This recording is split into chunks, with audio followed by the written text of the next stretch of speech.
Taip, pažiūrim patarimą čakrinių kortų. Koks būtų jums patarimas?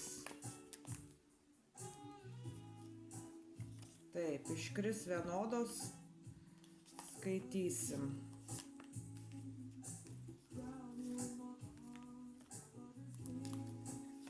Koks būtų patarimas?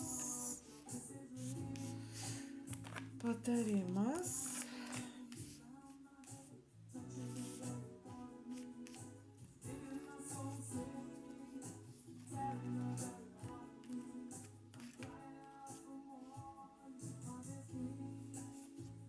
Taip, iškrito daugiausia geltonus, taip, kortelės, žiūrim, verčiam.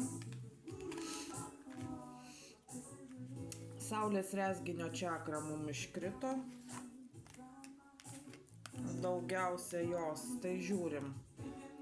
Aš esu laisva priimti sprendimus, kurie išreiškia mano įsitikinimus. Aš paleidžiu atsakomybę už kitus ir prisiimu atsakomybę už save. Aš jaučiuosi pasitikinti savimi, nubrėždama aiškias ribas ir sakydama ne. Tai vat yra toksai patarimas jums.